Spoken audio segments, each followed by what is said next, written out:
జీవిత ప్రయాణంలో మనకు ఎంతో మంది తారసపడుతుంటారు. కొందరు పువ్వుల్లాంటి ప్రేమానురాగాలను కురిపిస్తే, మరికొందరు పదునైన బాణాల్లాంటి మాటలతో మన మనసును ముక్కలు చేస్తుంటారు. ఓ భక్తులారా, మన ఆత్మీయుల ముందు లేదా 10 మంది ఉన్న చోట ఎవరైనా మనల్ని తక్కువ చేసి మాట్లాడినప్పుడు ఆ అవమానం కలిగించే వేదన వర్ణనాతీతం. ఆ క్షణంలో మన రక్తం ఉడికిపోతుంది. ఎదుటి వారిపై విరుచుకుపడాలని, వారిని కూడా అంతకన్నా ఘోరంగా దూషించాలని మనసు ఉవ్విళ్లూరుతుంది. కాని అక్కడే మనం ఒక పరమ సత్యాన్ని మర్చిపోతుంటాం. ఈరోజు మీ కార్యాలయాల్లో ఎదురయ్యే కుట్రలు కానివ్వండి, ఇంటి లోపల మీరు ఎదుర్కొంటున్న మానసిక యుద్ధాలు కానివ్వండి, వాటన్నింటికీ విరుగుడు మన పురాణాల్లోనే ఉంది. ఈ విశేషాలను మీరు పూర్తిగా గ్రహిస్తే, మిమ్మల్ని విమర్శించేవారే రేపు మీ కాళ్ల దగ్గరకు వచ్చి క్షమాపణలు కోరుకుంటారు. అందుకే ఆత్మబంధువులారా, ఈ ఆధ్యాత్మిక రహస్యాన్ని సగం సగం తెలుసుకోవడం వల్ల ఎటువంటి ప్రయోజనం ఉండదు.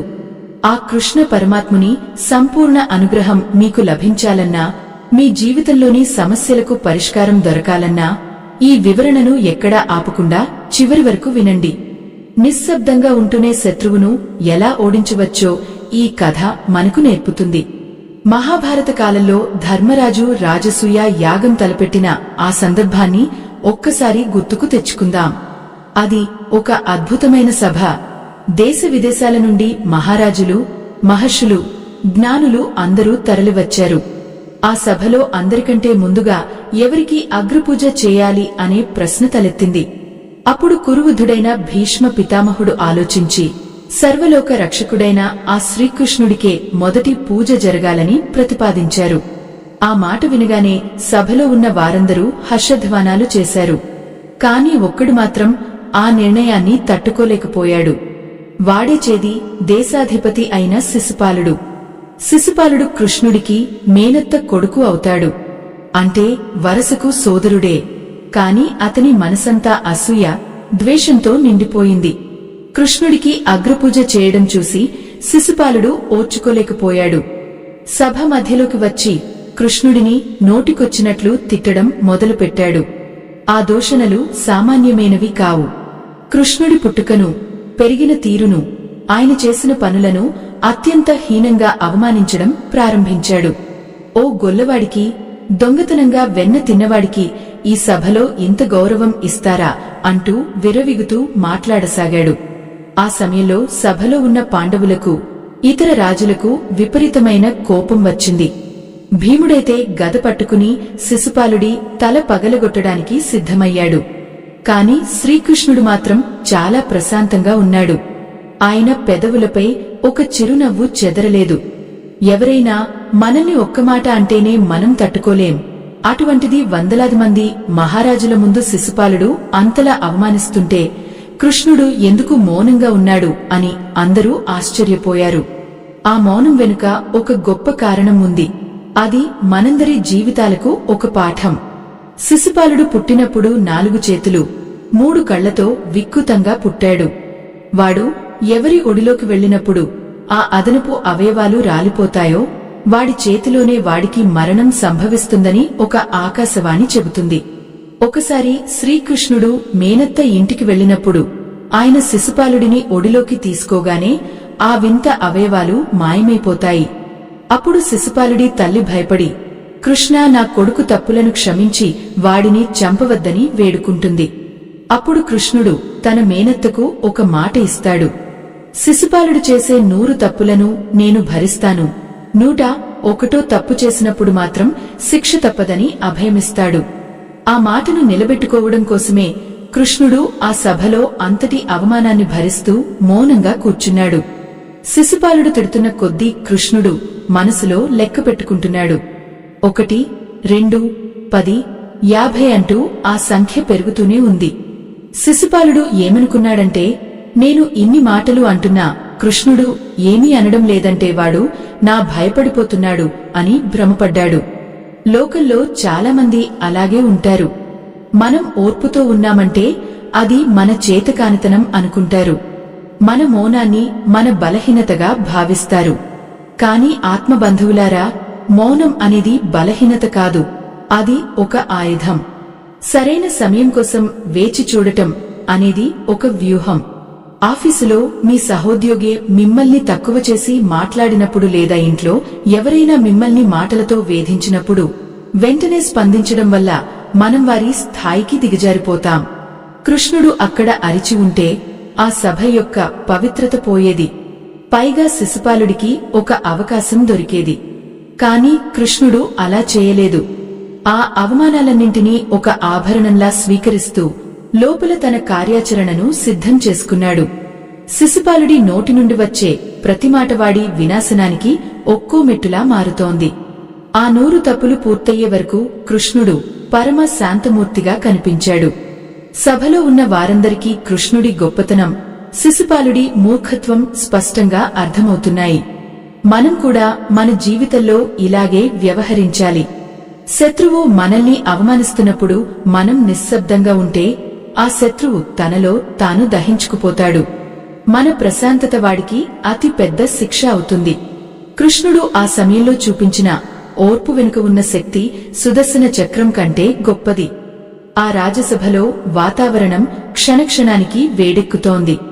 శిశుపాలుడి నోటి నుండి వెలువడుతున్న ప్రతి మాట ఒక విష సర్పంలా బూసలు కొడుతోంది. ఆత్మీయులారా, ఆ సమయంలో అక్కడ ఉన్న వారందరూ కృష్ణుడి ముఖం వైపు చూస్తున్నారు.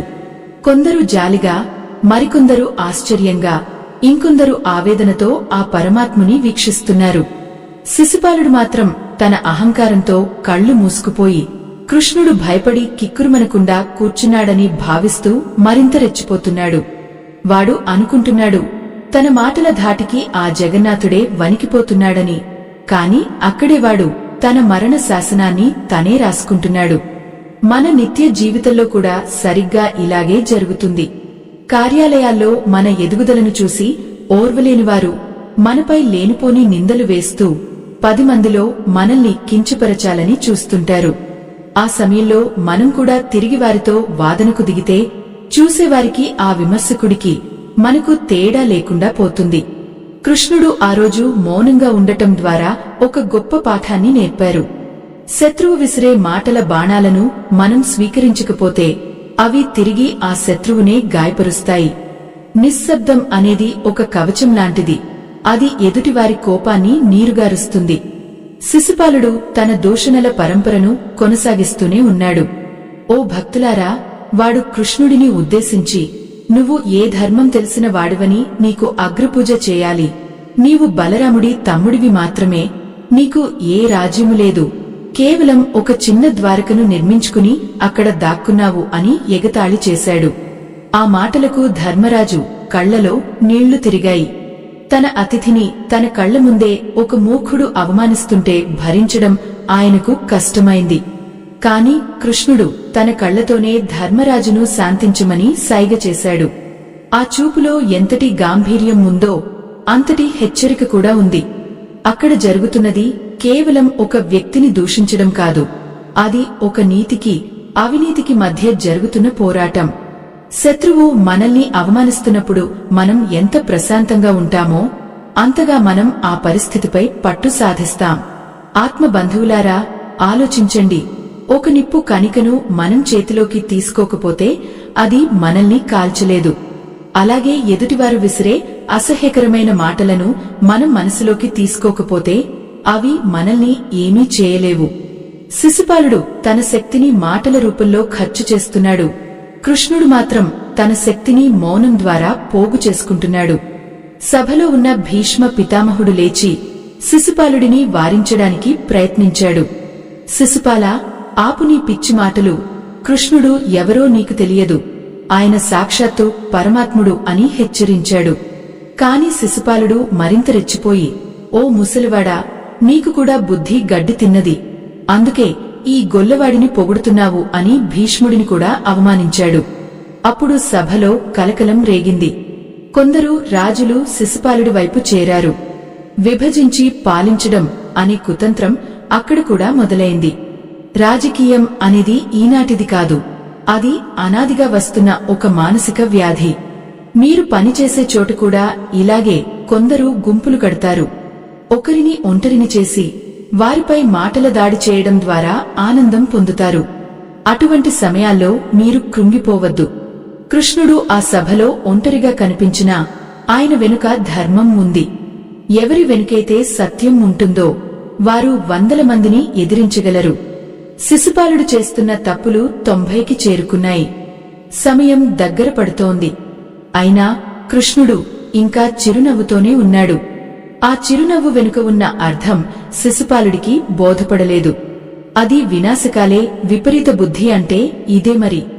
ఆత్మబంధువులారా, మనం ఎప్పుడూ ఒక విషయం గుర్తుంచుకోవాలి. సహనం అనేది చేతకానితనం కాదు. అది ఒక గొప్ప యోగ సాధన.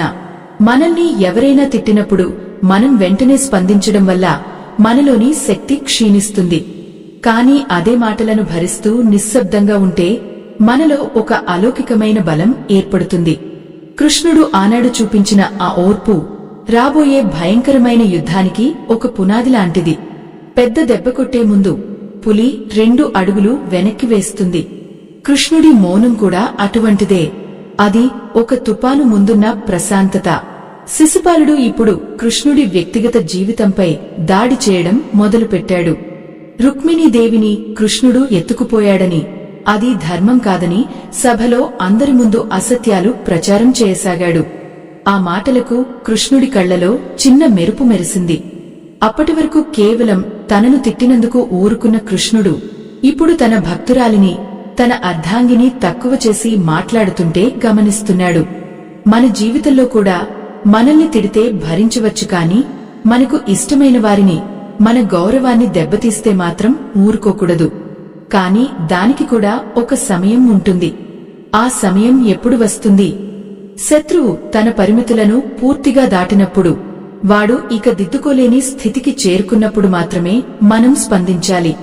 కృష్ణుడు శిశుపాలుడి తప్పుల లెక్కను నిశితంగా గమనిస్తున్నాడు. 91, 92, 93 ఒక్కో అంకె దాటుతుంటే సభలో నిశ్శబ్దం పెరుగుతోంది. శిశుపాలుడు మాత్రం ఉన్మాదిలా ప్రవర్తిస్తున్నాడు. వాడు తన చుట్టూ ఉన్న మృత్యువును చూడలేకపోతున్నాడు. ఆత్మబంధువులారా, గర్వం అనేది మనిషి కళ్లకు గంతలు కడుతుంది.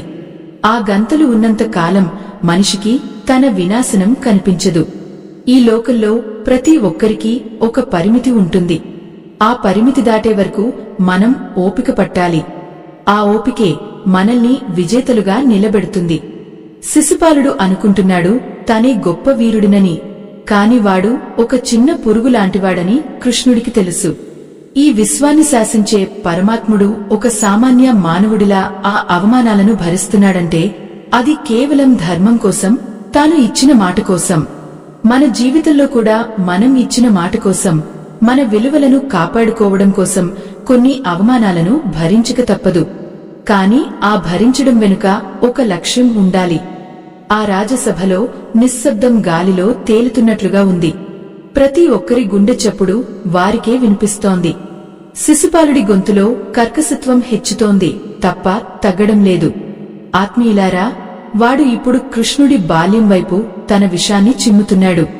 మట్టి తిన్నవాడివి, అబద్ధాలు ఆడేవాడివి, గోపికల వస్త్రాలను దొంగిలించిన వాడివి అంటూ అసంబద్ధమైన మాటలు పలుకుతున్నాడు. వాడు అనుకుంటున్నాడు తన మాటల దాడికి కృష్ణుడు కుంచుకుపోతున్నాడని. కాని అక్కడ జరుగుతున్నది వేరు. కృష్ణుడు తనలో తాను ఒక అద్భుతమైన లయను పాటిస్తున్నాడు. ప్రతి అవమానాన్ని ఒక మెట్టుగా మార్చుకుంటున్నాడు. ఓ భక్తులారా, ఈ సన్నివేశం మనందరికీ ఒక అమూల్యమైన పాఠాన్ని నేర్పుతుంది. మన జీవితంలో కూడా మన గతాన్ని తవ్వితీసి మన పాత తప్పులను గుర్తుచేస్తూ మనల్ని మానసిక వేదనకు గురిచేసేవారు ఎందరో ఉంటారు. ముఖ్యంగా కార్యాలయాల్లో మనం కష్టపడి పైకి వస్తున్నప్పుడు మన వెనుక ఉన్నవారు మన సామర్థ్యాన్ని కాకుండా మన బలహీనతలను ఎత్తి చూపుతుంటారు. అటువంటి సమయంలో మనం కూడా ఆవేశానికి లోనైతే మనం సాధించిన ఆ ఘనత అంతా బూడిదలో పోసిన పన్నీరు అవుతుంది. కృష్ణుడు ఆనాడు తన చిరునవ్వుతోనే శిశుపాలుడి అహంకారాన్ని దహించివేస్తున్నాడు. శిశుపాలుడి నోటి నుండి వెలువడే ప్రతి పదం 100 తప్పుల పరిమితి వైపు వేగంగా దూసుకుపోతోంది. 94, 95, 96 సభలో ఉన్న మహర్షులు తమ చెవులు మూసుకుంటున్నారు. ఆ జగన్నాథుడిని అంతటి హీనమైన మాటలతో దూషించడం వారి వల్ల కావడం లేదు. కాని ఆ కృష్ణ పరమాత్ముడు మాత్రం తన కమల నయనాలతో శిశుపాలుడిని చూస్తున్నాడు. ఆ చూపులో కోపం లేదు, కేవలం జాలి మాత్రమే ఉంది. ఒక మనిషి తన వినాశనాన్ని తనే కోరుకుంటున్నప్పుడు ఆ దైవం కూడా ఏమీ చేయలేడు. అది కాలం రాసిన విధి. ఈ లోకంలో మనం ఎదుర్కొనే రాజకీయాలు కూడా ఇలాగే ఉంటాయి. మనల్ని తప్పుదోవ పట్టించడానికి, మన ప్రశాంతతను దెబ్బతీయడానికి శత్రువు రకరకాల ప్రయత్నాలు చేస్తాడు. వాడు మనల్ని రెచ్చగొట్టి మన నోటి నుండి ఏదైనా తప్పుడు మాట వచ్చేలా చేయాలని చూస్తాడు. అప్పుడు వాడు సమాజంలో మనల్ని తక్కువ చేసి చూపించవచ్చు. కాని కృష్ణుడు ఆ అవకాశం ఇవ్వలేదు. మౌనంగా ఉండటం అంటే ఓడిపోవడం కాదు, శత్రువుకు తన తప్పు తెలుసుకోవడానికి ఒక అవకాశం ఇవ్వడం, లేదా వాడి పతనం సంపూర్ణం అయ్యే వరకు వేచి చూడటం. ఆత్మ బంధువులారా, ఆలోచించండి. ఒక కుండలో నీరు నిండుతున్నప్పుడు అది అంచు వరకు వచ్చే వరకు మనకు ఏమీ అనిపించదు. కాని ఆ ఒక్క చుక్క అదనంగా పడగానే అది పొంగిపొర్లుతుంది. శిశుపాలుడి పాపపు కుండ కూడా నిండిపోవడానికి సిద్ధంగా ఉంది. వాడు ఇప్పుడు కృష్ణుడిని ఒక పిరికివాడిగా ముద్ర వేస్తున్నాడు. జరాసంధుడికి భయపడి సముద్రం మధ్యలో ద్వారకను నిర్మించుకుని దాక్కున్నావు కదా అని ఎగతాళి చేస్తున్నాడు. ఆ మాటలకు సభలో ఉన్న కొందరు రాజులు నవ్వుతున్నారు. అజ్ఞానులకు అజ్ఞానులే తోడవుతారు. కాని జ్ఞాని మాత్రం ఆ కలకలం వెనుక ఉన్న సత్యాన్ని చూస్తాడు. మనం చేసే ప్రతి పనికి ఒక ప్రతిఫలం ఉంటుంది. అది మంచిదైనా చెడ్డదైనా కాలం దాన్ని మనకు తిరిగి ఇస్తుంది. శిశుపాలుడు చేస్తున్న ఈ అపరాధం సామాన్యమైనది కాదు. ధర్మసభలో ధర్మరాజు సమక్షంలో దేవదేవుడిని అవమానించడం అంటే ధర్మాన్నే పరిహసించడమే.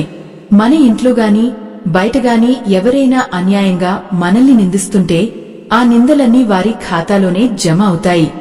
మనం ప్రశాంతంగా ఉన్నంత కాలం ఆ పాపం మనల్ని తాకదు. కృష్ణుడు ఆనాడు ఒక గొప్ప మనస్తత్వ శాస్త్రవేత్తలా వ్యవహరించాడు. శత్రువును మాటలతో కాకుండా తన ప్రవర్తనతోనే గందరగోళానికి గురిచేశాడు. శిశుపాలుడికి ఇప్పుడు ఊపిరి అందనంత ఆవేశం వస్తోంది. ఎందుకంటే తాను ఎంత తిట్టినా కృష్ణుడు స్పందించడం లేదు. మనిషికి అతిపెద్ద అవమానం ఏమిటో తెలుసా? తాను మాట్లాడుతున్నప్పుడు ఎదుటివారు పట్టించుకోకపోవడం. మనల్ని ఎవరో తిడుతున్నారని మనం బాధపడితే అది వారికి విజయం. కాని వారు తిడుతున్నా మనం మన పనిలో నిమగ్నమే ఉంటే అది వారికి అపజయం. ఈ సత్యాన్ని గ్రహించిన వారు ఎవరైనా ఈ సమాజంలో ఉన్న కుతంత్రాల నుండి సులభంగా బయటపడగలరు. మీ ఆఫీసులో మీ పట్ల ద్వేషం పెంచుకునే వారికి మీరు ఇచ్చే అతి పెద్ద శిక్ష మీ విజయమే. ఓ భక్తులారా, శిశుపాలుడు ఇప్పుడు 98 తప్పులు పూర్తి చేశాడు. అతని ముఖం ఎర్రగా మారిపోయింది. కళ్ళు నిప్పులు చెరుగుతున్నాయి. తన చుట్టూ ఉన్న వారందరినీ చూస్తూ ఈ కృష్ణుడిని ఎందుకు గౌరవిస్తున్నారు అని గర్జిస్తున్నాడు. ధర్మరాజు లేచి, శిశుపాలా, ఇంకా సమయం మించిపోలేదు. కృష్ణుడి పాదాలమీద పడి క్షమాపణ కోరుకో అని హితవు పలికాడు. కాని అహంకారం తలకెక్కినవాడు హితబోధను వినడు. వాడు చావును ఆహ్వానిస్తున్నాడు. మన జీవితంలో కూడా మనకు మేలు కోరి చెప్పేవారి మాటలను పక్కన పెట్టి మన అహంకారంతో ముందుకు వెళితే మనకు అదే గతి పడుతుంది. శిశుపాలుడు తన 99వ తప్పును కూడా చేసేశాడు. ఇప్పుడు సభ అంతా నిశ్శబ్దమైపోయింది. వాయువు కూడా వీచడం ఆగిపోయినట్లుగా ఉంది. కృష్ణుడు తన సుదర్శన చక్రాన్ని మనసులో తలచుకున్నాడు. ఆ చక్రం కేవలం అన్యాయాన్ని అంతం చేయడానికే ఉద్భవిస్తుంది. కృష్ణుడు తన మేనత్తకు ఇచ్చిన మాట నిలబెట్టుకోవడానికి చివరి క్షణం వరకు ప్రయత్నించాడు. అది ఆ దైవానికి ఉన్న కరుణ. మనం కూడా మన శత్రువులకు అవకాశం ఇవ్వాలి. వారు మారతారేమో అని వేచి చూడాలి.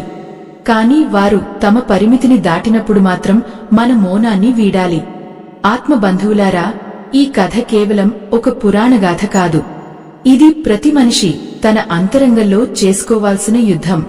మనలో ఉన్న కోపాన్ని, ఆవేశాన్ని ఎలా అదుపులో ఉంచుకోవాలి అనే దానికి ఇదొక నిదర్శనం. కృష్ణుడు ఆనాడు శిశుపాలుడిని చూస్తున్న తీరులో ఒక హెచ్చరిక ఉంది. ఆ హెచ్చరికను వాడు గ్రహించలేకపోయాడు. ఇప్పుడు 101వ తప్పుకు రంగం సిద్ధమైంది. ఆ తదుపరి క్షణం ఏమి జరగబోతుందో, ఆ పరమాత్ముని లీలా విశేషం ఏమిటో మనం తెలుసుకోవాలి. నిశ్శబ్దం ఎప్పుడు గర్జనగా మారుతుందో చూడాలి. శిశుపాలుడి అహంకారం ఇప్పుడు ఏ కట్టలను లెక్క చేయడం లేదు. వాడు తన నోటిని ఒక మురికి కాలువలా మార్చేసి ఆ పరమాత్మునిపై నిందల వర్షం కురిపిస్తున్నాడు. 99 తప్పులు పూర్తయ్యాయి. ఆ రాజసభలోని గాలి కూడా భయంతో స్తంభించిపోయినట్లుగా ఉంది. కృష్ణుడు తన వేలిని సుదర్శన చక్రం వైపు నెమ్మదిగా కదిలిస్తున్నాడు. ఆ సమయంలో శిశుపాలుడు తన 100వ అపరాధాన్ని కూడా చేసేశాడు. వాడు కృష్ణుడిని ఉద్దేశించి, ఓ పిరికివాడా, నీవు ఎన్ని వేషాలు వేసినా నీవు ఒక గొల్లవాడివే, నీకు ఇక్కడ గౌరవం దక్కదు అంటూ అరిచాడు. ఆ మాటతో కృష్ణుడు తన చిరునవ్వును నెమ్మదిగా వీడాడు. ఓ భక్తులారా, ఈ క్షణంలో మనం ఒక విషయాన్ని నిశితంగా గమనించాలి. కృష్ణుడు అంతవరకు ఎందుకు ఓపిక పట్టాడు? కేవలం తన మేనత్తకు ఇచ్చిన మాట కోసమేనా? కాదు. దాని వెనుక ఒక లోతైన జీవన సత్యం ఉంది. మనం ఎవరినైనా దండించే ముందు లేదా ఎవరికైనా బుద్ధి చెప్పే ముందు వారికి తగినంత సమయం ఇవ్వాలి. వారు తమ తప్పును తెలుసుకునే అవకాశం కల్పించాలి. కాని ఆ అవకాశం కూడా వృధా అయినప్పుడు ధర్మ స్థాపన కోసం మనం అడుగు ముందుకు వేయక తప్పదు. మన కార్యాలయాల్లో కూడా మనపై కుట్రలు చేసేవారికి మనం మొదట ఓర్పుతోనే సమాధానం చెప్పాలి. ఆ ఓర్పే మనల్ని ఉన్నతులుగా తీర్చిదిద్దుతుంది. ఆత్మ బంధువులారా, మీ చుట్టూ ఉన్నవారు మిమ్మల్ని విమర్శిస్తున్నప్పుడు మీరు కృంగిపోకండి. శిశుపాలుడు కృష్ణుడిని తిడుతున్నప్పుడు కృష్ణుడు తన శక్తిని కోల్పోలేదు. పైగా ఆ తిట్లు శిశుపాలుడి శక్తిని క్షీణింపజేశాయి. ఎవరైతే ఎక్కువగా మాట్లాడుతారో, ఎవరైతే ఎదుటివారిని కించపరుస్తారో వారిలోని ఏకాగ్రత దెబ్బతింటుంది. మీరు మౌనంగా ఉండటం వల్ల మీలోని సంకల్ప బలం పెరుగుతుంది. మీ పని మీద మీరు పెట్టే శ్రద్ధే రేపు మీ శత్రువులకు సమాధానం చెబుతుంది. ఆ కృష్ణ పరమాత్ముడు ఆనాడు సభలో చూపించిన నిశ్శబ్దం ఈనాడు మనం మన వృత్తి ధర్మంలో పాటించాల్సిన అతి పెద్ద సూత్రం. ఈ కీలకమైన ఘట్టంలో ఒక చిన్న మాట. భక్తులారా, మనం చెప్పుకుంటున్న ఈ ఆధ్యాత్మిక విషయాలు మన జీవితాల్లో మార్పు తీసుకురావాలనేదే మా ఆకాంక్ష. ఈ ధర్మ ప్రచారంలో భాగంగా మేము చేస్తున్న ఈ చిన్న ప్రయత్నానికి మీ తోడ్పాటు ఎంతో అవసరం. మా ఈ ధర్మ యజ్ఞానికి మీ వంతు సహాయం చేయడానికి వీడియో చివర్లో ఇవ్వబడిన స్కానర్ ద్వారా మీ శక్తి మేరకు విరాళం అందించండి. మీరిచ్చే ఆ చిన్న ప్రోత్సాహం మాకు మరిన్ని మంచి విషయాలను మీ ముందుకు తీసుకురావడానికి ఎంతో బలాన్ని ఇస్తుంది. భక్తులారా, ధర్మాన్ని కాపాడటంలో ప్రతి ఒక్కరి పాత్ర కీలకమైనది. మళ్లీ ఆ రాజసభలోకి వెళ్దాం. శిశుపాలుడు 100 తప్పులు పూర్తి చేయగానే కృష్ణుడు ప్రశాంతంగా లేచి నిలబడ్డాడు. అప్పటివరకు చిరునవ్వుతో ఉన్న ఆ ముఖం ఇప్పుడు గంభీరంగా మారింది. సభలో ఉన్న వారందరికీ ఒక్కసారిగా వెన్నులో వణుకు పుట్టింది. కృష్ణుడు తన మేనత్త వైపు ఒకసారి చూశాడు. అంటే తను ఇచ్చిన మాట పూర్తయిందని, ఇక ధర్మాన్ని రక్షించాల్సిన సమయం ఆసన్నమైందని ఆ చూపులో అర్థం ఉంది. మన జీవితంలో కూడా మనం ఎవరికైనా మాట ఇస్తే అది ఎంతటి కష్టమైనా నిలబెట్టుకోవాలి. కాని ఆ మాట మనల్ని బలహీనులుగా మార్చకూడదు. ఆత్మ బంధువులారా, శిశుపాలుడు ఇప్పుడు మౌనంగా ఉండలేకపోయాడు. వాడు కృష్ణుడివైపు వేలు చూపిస్తూ, ఏమిటి అలా చూస్తున్నావు? నా మీదకు యుద్ధానికి వస్తావా అని ఎగతాళిగా అన్నాడు. వాడికి తెలియదు, తన మృత్యువు తన ముందే నిలబడి ఉందన్న విషయం. మనిషికి వినాశనం దగ్గరపడినప్పుడు వాడికి మంచి మాటలు వినబడవు, మంచి వ్యక్తులు కనిపించరు. వాడికి కేవలం తన అహంకారం మాత్రమే కనిపిస్తుంది. మీ ఆఫీసులో గాని, మీ చుట్టూ ఉన్న వారిలో గాని ఎవరైనా ఇలాంటి ప్రవర్తనతో ఉంటే వారు తమ పతనాన్ని తామే కోరుకుంటున్నారని గ్రహించండి. మౌనమే మన పెద్ద ఆయుధం అని మనం అనుకుంటాం. కాని ఆ మౌనం ఎప్పుడు గర్జనగా మారాలో కూడా మనకు తెలిసి ఉండాలి. కృష్ణుడు శిశుపాలుడిని తిట్టడం మొదలుపెట్టలేదు. వాడు చేసిన తప్పులను ఎత్తిచూపుతూ విశ్లేషించలేదు. ఆయన కేవలం తన సుదర్శన చక్రాన్ని తలచుకున్నాడు. అంటే శత్రువుతో అనవసరమైన వాదనలు చేయడం కంటే వాడి మూలాలను దెబ్బతీయడమే సరైన పద్ధతి. ఆఫీసు రాజకీయాల్లో కూడా మీరు శత్రువులతో గొడవ పడకుండా మీ ప్రతిభతో వారిని మౌనంగా చేయాలి. మీ విజయమే వారి అహంకారానికి సమాధానం కావాలి. శిశుపాలుడిని చూసి కృష్ణుడు ఇలా అన్నాడు, శిశుపాల, నీవు నా మేనత్త కొడుకు కాబట్టి ఇంతకాలం నిన్ను భరించాను. నీ 100 తప్పుల పరిమితి దాటిపోయింది. ఇక నీకు క్షమాపణ లేదు. ఆ మాట వినగానే శిశుపాలుడు ఒక్క క్షణం ఉలిక్కిపడ్డాడు. కాని మరుక్షణమే తన పాత బుద్ధిని బయటపెట్టాడు. క్షమాపణ? నీ దగ్గర? నువ్వు నాకు క్షమాపణ చెప్పాలి అంటూ మళ్లీ దూషించడం మొదలుపెట్టాడు. అది 101 అపరాధం. ఆ ఒక్క మాటతో కృష్ణుడి ఓర్పు ముగిసింది. అప్పుడు ఆకాశంలో ఒక అద్భుతమైన వెలుగు కనిపించింది. భక్తులారా, ఆలోచించండి. మనం మన జీవితంలో ఎన్నో అవమానాలను భరిస్తుంటాం. కొందరు మనల్ని పనికిరాని వారిలా చూస్తారు, మరికొందరు మన వ్యక్తిత్వాన్ని దెబ్బతీస్తారు.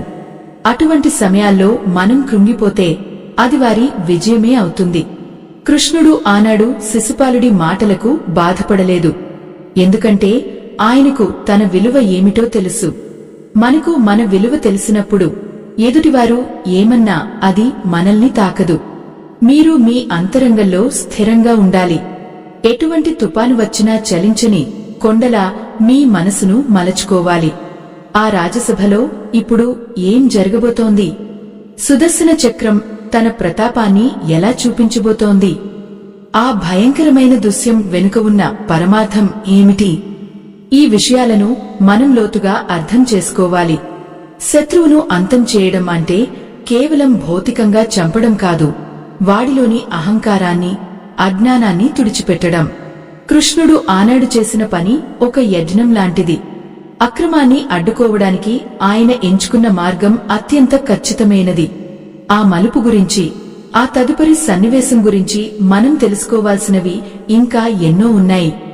ఆ రాజసభలో అప్పటివరకు ఉన్న నిశ్శబ్దం ఒక్కసారిగా బద్దలైంది.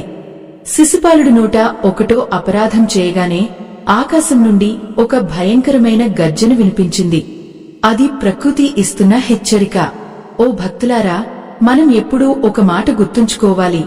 దైవం మన తప్పులను చూస్తూ ఊరుకుంటున్నాడు అంటే దానికి అర్థం ఆయనకు చేతకాక కాదు, మనకు మనం సరిదిద్దుకోవడానికి ఆయన ఇస్తున్న సమయం అది. కాని ఆ సమయాన్ని కూడా అహంకారంతో వృధా చేసుకుంటే కాలమే మనకు అంతిమ తీర్పు చెబుతుంది. కృష్ణ పరమాత్ముడు తన కుడి చేతిని పైకి ఎత్తారు. ఆ సమయంలో ఆయన చూపుల్లో ఉన్న గాంభీర్యం చూసి సభలో ఉన్న వీరులందరి గుండెలు జారిపోయాయి. ఆత్మబంధువులారా, ఆ తదుపరి క్షణం కృష్ణుడి చూపుడు వేలుపై సుదర్శన చక్రం ప్రత్యక్షమైంది. కోటి సూర్యుల కాంతితో ఆయుధం మెరిసిపోతోంది. అది కేవలం ఒక ఆయుధం కాదు, అది కాలచక్రం, అది ధర్మచక్రం. తనను ఇన్ని మాటలు అంటున్నా మౌనంగా ఉన్న కృష్ణుడు పరిమితి దాటగానే ఎంతటి కఠిన నిర్ణయం తీసుకున్నాడో గమనించండి. మన నిత్య జీవితంలో కూడా మనం ఇలాగే ఉండాలి. అనవసరమైన విషయాలకు, చిన్న చిన్న విమర్శలకు స్పందించి మన శక్తిని వృధా చేసుకోకూడదు. కాని మన ఆత్మగౌరవానికి, మన ధర్మానికి భంగం కలిగినప్పుడు మాత్రం ఆ సుదర్శన చక్రంలాంటి ఖచ్చితమైన నిర్ణయాన్ని తీసుకోవాలి. కార్యాలయాల్లో మిమ్మల్ని ఇబ్బంది పెట్టే రాజకీయాల గురించి ఒక్కసారి ఆలోచించండి. కొందరు వ్యక్తులు మిమ్మల్ని నిరంతరం కించపరుస్తూ మీ పనిని తక్కువ చేసి చూపుతుంటారు.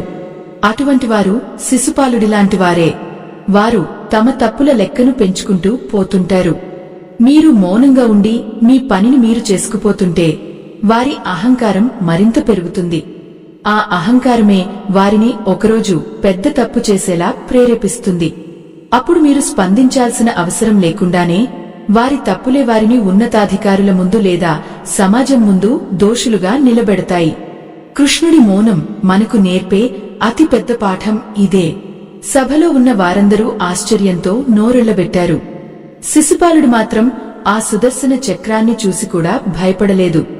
వినాశకాలం వచ్చినప్పుడు మనిషికి మృత్యువు కూడా ఒక ఆటలా కనిపిస్తుంది. వాడు ఆ చక్రాన్ని చూసి వికటంగా నవ్వుతూ, కృష్ణ, ఈ మాయలు నా దగ్గర వద్దు అని అరిచాడు. అజ్ఞానానికి అహంకారం తోడైతే మనిషి ఎంతటి పాతాళానికి పడిపోతాడో చెప్పడానికి శిశుపాలుడే ఒక నిదర్శనం. ఓ భక్తులారా, మనం మన జీవితంలో ఎప్పుడూ అజ్ఞానంలో ఉండకూడదు. ఎదుటివారు మనకంటే తక్కువ అని భావించడం, మనమే గొప్ప అని అనుకోవడం మన పతనానికి పునాదులు వేస్తాయి. ఆత్మ బంధువులారా, కృష్ణుడు ఆ చక్రాన్ని వదిలే ముందు ఒక్క క్షణం శిశుపాలుడి వైపు జాలిగా చూశాడు. ఆ చూపులో నీకు ఇన్ని అవకాశాలు ఇచ్చినా నువ్వు మారలేదు కదా అన్న ఆవేదన ఉంది. మన జీవితంలో కూడా మనకు మేలు చేసేవారు, మనల్ని ప్రేమించేవారు మనకు ఎన్నో అవకాశాలు ఇస్తుంటారు. మనం చేసే తప్పులను సరిదిద్దుకోవాలని కోరుకుంటారు. కాని మనం వారిని బలహీనులుగా భావించి వారిని ఇంకా వేధిస్తుంటే ఒకరోజు వారి ఓపిక కూడా నశిస్తుంది. ఆ రోజు మనం ఎంత బాధపడినా ప్రయోజనం ఉండదు. అందుకే మన చుట్టూ ఉన్న వారి ఓర్పును మనం పరీక్షించకూడదు. ఆ రాజసభలో ఉన్న ధర్మరాజు, భీష్ముడు వంటివారు కృష్ణుడి అద్భుత లీలను చూస్తూ ఉండిపోయారు. సుదర్శన చక్రం కృష్ణుడి వేలి నుండి విడివడి మెరుపు వేగంతో శిశుపాలుడి వైపు దూసుకుపోయింది. ఆ వేగాన్ని, ఆ తేజస్సును తట్టుకోవడం ఎవరి తరమూ కాలేదు. శిశుపాలుడు తన ఖడ్గాన్ని ఎత్తాడు కాని ఆ దివ్యాయుధం ముందు సామాన్యమైన ఖడ్గాలు ఏం చేయగలవు? ఆత్మ బంధువులారా, సత్యం మరియు ధర్మం మనవైపు ఉన్నప్పుడు శత్రువు ఎన్ని కుట్రలు చేసినా, ఎంతటి బలంతో వచ్చినా మనల్ని ఏమీ చేయలేరు. కృష్ణుడు ఆనాడు శిశుపాలుడిని శిక్షించడం ద్వారా లోకానికి ఒక బలమైన సందేశాన్ని పంపారు.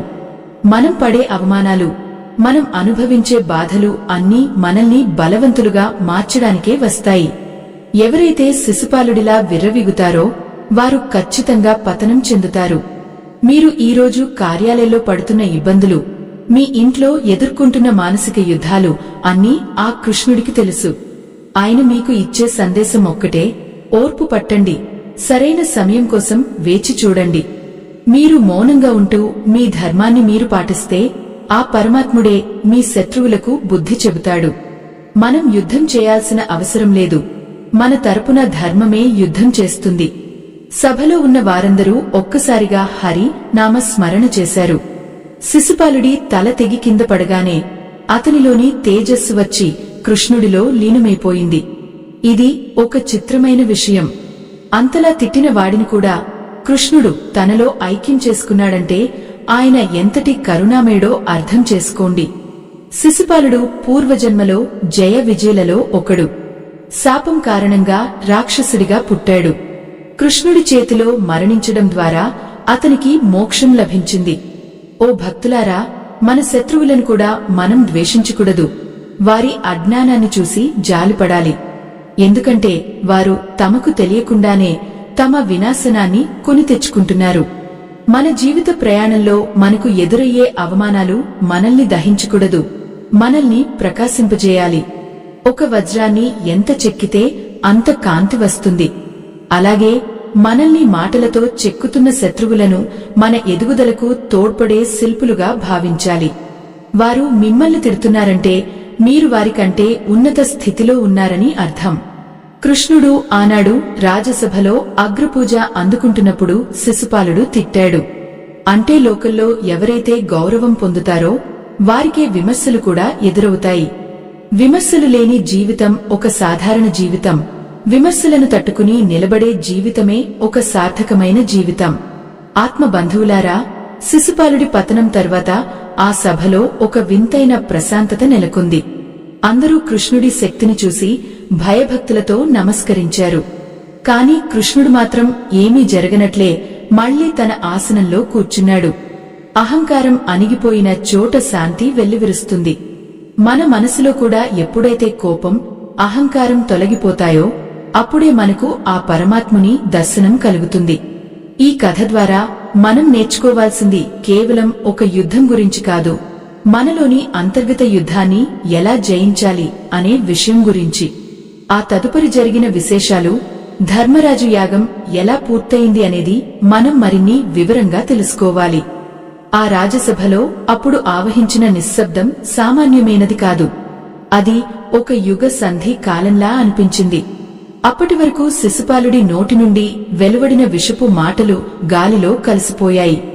కాని ఆ మాటలు సృష్టించిన గాయాలు మాత్రం అందరి మనసుల్లో అలానే ఉండిపోయాయి.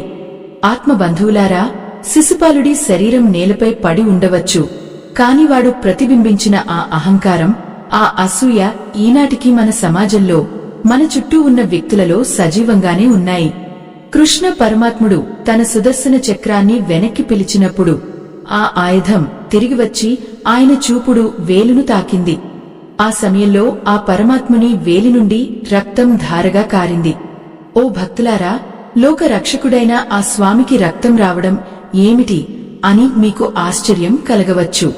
కాని దాని వెనుక ఒక లోతైన పరమార్థం ఉంది. మనం ధర్మం కోసం పోరాడినప్పుడు, అక్రమాన్ని ఎదిరించినప్పుడు మనకు కూడా కొన్ని గాయాలు తగులుతాయి. సమాజంలో లేదా కార్యాలయాల్లో మనపై జరిగే కుట్రలను ఎదుర్కొన్నప్పుడు మన మనసు గాయపడవచ్చు. కాని ఆ గాయాలే మనల్ని మరింత దుఃఖంగా మారుస్తాయి. కృష్ణుడు ఆనాడు ఆ గాయాన్ని మౌనంగా భరించాడు.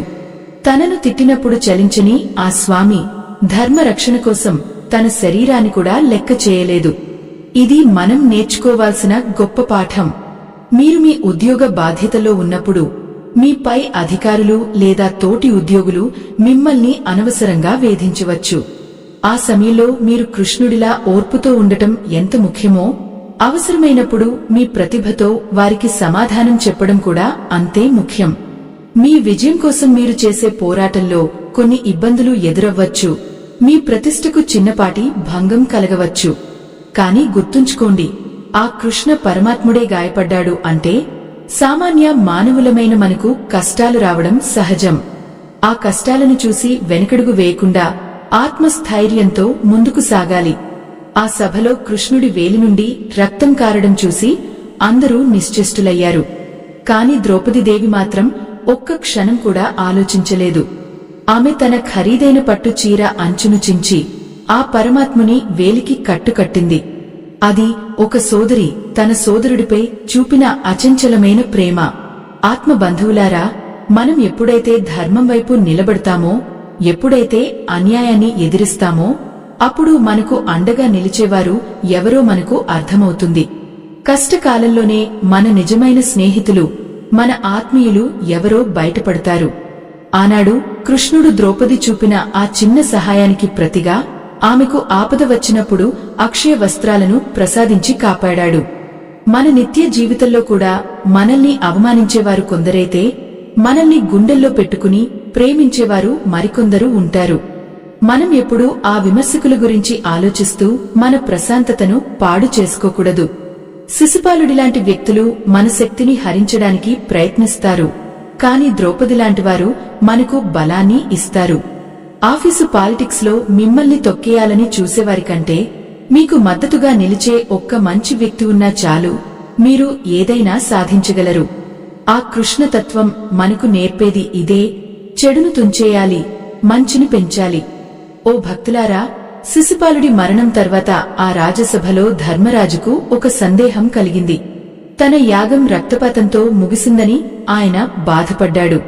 అప్పుడు కృష్ణుడు ఆయనతో ఇలా అన్నాడు, ధర్మరాజా, అది రక్తపాతం కాదు, అది ఒక పవిత్రమైన యజ్ఞం. లోకంలో పేరుకుపోయిన పాపాన్ని కడిగివేయడానికి కొన్నిసార్లు కఠినమైన నిర్ణయాలు తీసుకోక తప్పదు. మీరు కూడా మీ జీవితంలో కొన్ని కఠినమైన నిర్ణయాలు తీసుకోవాల్సి రావచ్చు. మీ ఎదుగుదలకు అడ్డుపడేవారిని లేదా మీ మనశ్శాంతిని దెబ్బతీసే వారిని మీ జీవితం నుండి దూరం పెట్టడం తప్పు కాదు. అది మీ ఆత్మరక్షణ కోసం మీరు చేసే ధర్మయుద్ధం. సమాజంలో మనల్ని ఎవరైనా తక్కువ చేసి మాట్లాడినప్పుడు మన లోపల ఒక రకమైన ఆవేశం కలుగుతుంది. ఆవేశాన్ని మనం ఎలా మలుచుకుంటున్నాం అనేదే మన వ్యక్తిత్వాన్ని నిర్ణయిస్తుంది. కృష్ణుడు తన ఆవేశాన్ని ఒక ప్రణాళికాబద్ధమైన చర్యగా మార్చుకున్నాడు. ఆయన శిశుపాలుడిని తిట్టలేదు, కేవలం వాడి తప్పులను లెక్కపెట్టాడు. మీ ఆఫీసులో కూడా ఎవరైనా మిమ్మల్ని వేధిస్తుంటే మీరు వారితో గొడవ పడకండి. వారు చేసే ప్రతి తప్పును గమనించండి. కాలమే వారికి సరైన సమయంలో బుద్ధి చెబుతుంది. మీరు మౌనంగా ఉంటూ మీ పనిలో నాణ్యతను పెంచుకుంటే మీ పనితీరునే వారు తట్టుకోలేరు. ఆత్మబంధువులారా, మౌనం అనేది ఎదుటివారికి మనమిచ్చే అతి పెద్ద శిక్ష. మనం తిరిగి మాట్లాడితే వారు మరింత రెచ్చిపోతారు. కాని మనం మౌనంగా ఉంటే వారు తమలో తాము యుద్ధం చేసుకుంటారు. శిశుపాలుడు ఎందుకు అంతగా అరిచాడు అంటే, కృష్ణుడి మౌనం వాడిని దహించివేసింది. మనం కూడా మన శత్రువుల ముందు మౌనంగా ఉంటే వారికి మన బలమేమిటో అర్థం కాదు. ఆ రహస్యమే మనల్ని విజేతలుగా నిలబెడుతుంది. మనలో ఉన్న దేవత్వాన్ని మనం మేల్కొల్పాలి అంటే మనలోని సహనాన్ని పెంచుకోవాలి. ఆ రాజసభలో శిశుపాలుడి మృతదేహం పక్కనే ఒక గొప్ప సత్యం వెలుగు చూసింది. అహంకారం ఎంతటి బలవంతుడినైనా మట్టి కర్పిస్తుందని, ఓర్పు ఎంతటి సామాన్యుడినైనా దైవంతో సమానం చేస్తుందని అందరూ గ్రహించారు. ధర్మరాజు తన యాగాన్ని దిగ్విజయంగా పూర్తి చేశాడు. కృష్ణుడు ఆ యాగంలో ఒక సామాన్య సేవకుడిలా అతిథుల కాళ్లు కడిగాడు. ఎంతటి శక్తి ఉన్నా, ఎంతటి అధికారం ఉన్నా ఒదిగి ఉండటం అనేది ఆ పరమాత్ముని గొప్పతనం. మనకు కొంచెం అధికారం రాగానే మనం ఇతరులను తక్కువ చేసి చూస్తాం. కాని కృష్ణుడు శిశుపాలుడిని అంతం చేసిన మరుక్షణమే మళ్లీ వినయపూర్వకంగా మారిపోయాడు. ఓ భక్తులారా, ఈ కథలో ఉన్న ప్రతి మలుపు మన జీవితానికి ఒక దిక్సూచి. మనల్ని అవమానించేవారిని ఎలా ఎదుర్కోవాలి, మన ఆత్మీయులను ఎలా గౌరవించాలి, మన లక్ష్యాన్ని ఎలా చేరుకోవాలి అనే విషయాలను ఈ ఘట్టం స్పష్టంగా వివరిస్తుంది. ఈ ప్రయాణంలో మనకు కలిగే గాయాలను మనం ఆభరణాలుగా భావించాలి. శిశుపాలుడి 100 తప్పుల వెనుక ఉన్న ఆ మౌనం మనకు ఒక ఆయుధం కావాలి. ఇంకా ఈ కథలో మనం తెలుసుకోవాల్సినవి, మన జీవితాలకు అన్వయించుకోవాల్సినవి ఎన్నో ఉన్నాయి. ఆ తదుపరి విశేషాలను మనం మరిన్ని లోతైన కోణాల్లో చర్చించుకోవాలి. రాజసూయ యాగం ముగిసినా ఆ సభలో జరిగిన సంఘటనలు మాత్రం యుగయుగాలకు సందేశాన్ని అందిస్తూనే ఉన్నాయి. ఆత్మ బంధువులారా, శిశుపాలుడి పతనం చూసిన తర్వాత మనలో చాలా మందికి ఒక సందేహం రావచ్చు. మనం కూడా మన జీవితాల్లో ఎవరైనా అవమానించినప్పుడు అలానే మౌనంగా ఉంటే సరిపోతుందా? మరి ఎదుటివారు ఇంకా రెచ్చిపోతే పరిస్థితి ఏమిటి? ఆ కృష్ణ పరమాత్ముడు కేవలం మౌనంగా ఉండటమే కాకుండా తన శక్తిని ఎప్పుడు ప్రయోగించాలో కూడా నిరూపించారు. ఇది మన కార్యాలయాల్లో లేదా మనం నివసించే సమాజంలో ఎదురయ్యే కుతంత్రాలను ఎదుర్కోవడానికి ఒక గొప్ప వ్యూహం లాంటిది. ఓ భక్తులారా, మనం ఎదుటివారి మాటలకు కుంగిపోకూడదు అంటే ముందు మన ఆత్మబలం పెరగాలి. శిశుపాలుడు తిడుతున్నప్పుడు కృష్ణుడు ఎందుకు చలించలేదంటే ఆయనకు తనమీద తనకు అచంచలమైన విశ్వాసం ఉంది. మనపై ఎవరైనా లేనిపోని నిందలు వేస్తున్నప్పుడు అవి అబద్ధాలని మనకు తెలిసినప్పుడు మనం ఆందోళన చెందాల్సిన అవసరం లేదు. అబద్ధం అనేది గాలి బుడగలాంటిది. అది ఎంతో కాలం నిలవదు. సత్యం అనే సూర్యుడు ఉదయించినప్పుడు ఆ అబద్ధాల చీకటి మాయమైపోతుంది. అందుకే మీపై కుట్రలు చేసేవారిని చూసి మీరు భయపడకండి, వారిని చూసి నవ్వుకోండి. మనం చేసే ప్రతి పని వెనుక ఒక ఉద్దేశ్యం ఉండాలి. కృష్ణుడు మౌనంగా ఉండటం వెనుక ఒక గొప్ప ఉద్దేశ్యం ఉంది. అది తన మేనత్తకు ఇచ్చిన మాటను నిలబెట్టుకోవడం. అలాగే మీరు మీ వృత్తి ధర్మంలో లేదా కుటుంబ బాధ్యతల్లో ఉన్నప్పుడు మీ లక్ష్యం వైపు మీ దృష్టి ఉండాలి తప్ప పక్కన వారు చేసే కామెంట్ల మీద కాదు. మిమ్మల్ని ఒకరు అవమానించారంటే వారు మీ సమయాన్ని వృధా చేయాలని చూస్తున్నారని అర్థం. మీరు వారితో వాదనకు దిగితే వారి పన్నాగం పారినట్లే. మీరు ఆ అవమానాన్ని పట్టించుకోకుండా మీ పని మీరు చేసుకుపోతే అది వారికి కలిగే అసలైన ఓటమి. ఈ విశేషమైన జీవన సూత్రాలను మనం అర్థం చేసుకుంటున్న ఈ తరుణంలో ఒక ముఖ్యమైన విషయం. ఆత్మ బంధువులారా, ఈ ఆధ్యాత్మిక చింతనను 10 మందికి చేరవేయడం, ధర్మ మార్గాన్ని ప్రచారం చేయడం మనందరి బాధ్యత. మా ఈ ధర్మ యజ్ఞానికి మీ వంతు సహాయం చేయడానికి వీడియో చివర్లో ఇవ్వబడిన స్కానర్ ద్వారా మీ శక్తి మేరకు విరాళం అందించండి. భక్తులారా, మీరిచ్చే ఈ సహకారం లోక కళ్యాణం కోసం చేసే పనులకు ఎంతో తోడ్పడుతుంది. ధర్మం కోసం నిలబడేవారికి ఆ పరమాత్ముని ఆశీస్సులు ఎప్పుడూ ఉంటాయి. శిశుపాలుడు తన 100 తప్పులు పూర్తి చేసే వరకు కృష్ణుడు వేచి చూశాడు. ఆ ఓపికే ఆయనను విజేతను చేసింది. మన జీవితంలో కూడా ఒక సమయం వస్తుంది. అప్పటి వరకు మనం మన నైపుణ్యాన్ని పెంచుకోవాలి. ఆఫీసులో మీ పట్ల ద్వేషం చూపేవారు మీ తప్పుల కోసం ఎదురుచూస్తుంటారు. అటువంటి సమయంలో మీరు మరింత జాగ్రత్తగా ఉండాలి. ఒక్క తప్పు కూడా చేయకుండా మీ పనిని అద్భుతంగా పూర్తి చేయాలి. అదే మీరు చేసే అసలైన ప్రతీకారం. ఎదుటివారు కళ్లు తేలేసేలా మీ విజయం ఉండాలి తప్ప మీ మాటలు ఉండకూడదు. ఆత్మ బంధువులారా, సరైన సమయం వచ్చినప్పుడు ఎలా దెబ్బ కొట్టాలి అనే దానికి సుదర్శన చక్రమే నిదర్శనం. ఆ చక్రం గురి తప్పదు. అలాగే మీరు తీసుకునే నిర్ణయం కూడా అంతే ఖచ్చితంగా ఉండాలి. ఎప్పుడైతే మీ శత్రువు తన పరిమితులను పూర్తిగా దాటుతాడో అప్పుడు మీరు మౌనాన్ని వీడాలి. కాని అప్పుడు కూడా ఆవేశంతో కాదు, ఆలోచనతో స్పందించాలి. మీ పై అధికారులకు లేదా సమాజానికి వాస్తవాలను తగిన ఆధారాలతో నిరూపించాలి. ఆ సమయంలో మీ మౌనం మీ నిజాయితీకి నిదర్శనంగా మారుతుంది. లోకంలో దుష్టులు ఎప్పుడూ ఒక విషయాన్ని మర్చిపోతుంటారు. అదే కాలం యొక్క శక్తి. కాలం ప్రతి ఒక్కరికీ సమాధానం చెబుతుంది. శిశుపాలుడు తాను చేసిన తప్పుల వల్ల తన ప్రాణాలనే కోల్పోయాడు. మీ శత్రువులు కూడా తమ కుతంత్రాల వల్ల తమ ప్రతిష్టను తామే పోగొట్టుకుంటారు. మీరు ధర్మ మార్గంలో ఉన్నంత కాలం మీకు ఎటువంటి లోటు ఉండదు. ఆ కృష్ణ పరమాత్ముడు మీ వెంటే ఉండి మిమ్మల్ని నడిపిస్తాడు. అవమానం అనేది ఒక నిప్పులాంటిది. దాన్ని మనం మనసులోకి తీసుకుంటే మనల్ని కాల్చేస్తుంది, పక్కన పెడితే మనకు వెలుగునిస్తుంది. ఓ భక్తులారా, మీరు చేసే ప్రతి పనిలో భక్తిని, నిబద్ధతను జోడించండి. మిమ్మల్ని ఎవరైనా తక్కువ చేసి మాట్లాడితే అది మీ ఎదుగుదలకు ఒక పరీక్ష అని భావించండి.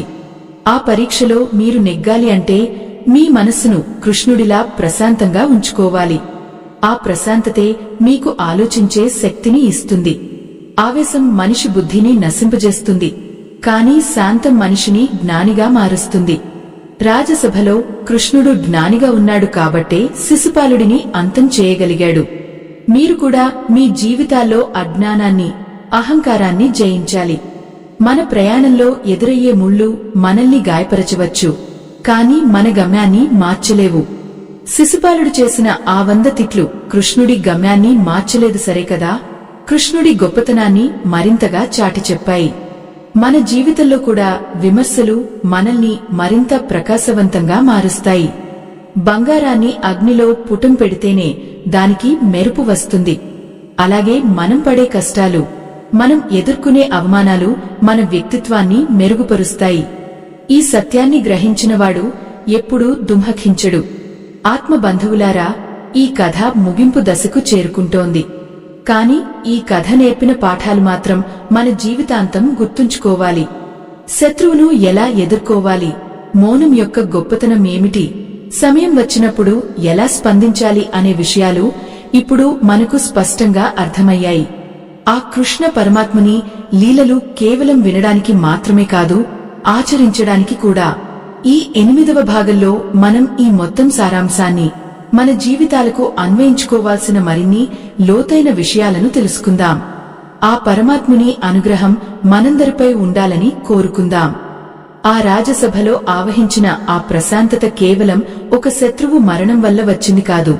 అది ఒక గొప్ప సత్యం ఆవిష్కృతమైనందున కలిగిన నిశ్శబ్దం. ఆత్మ బంధువులారా, శిశుపాలుడి పతనం మనకు ఒక విషయాన్ని స్పష్టం చేస్తోంది. అహంకారం ఎంతటి ఎత్తుకు ఎదిగినా అది ధర్మం అనే పునాది ముందు తలవంచక తప్పదు.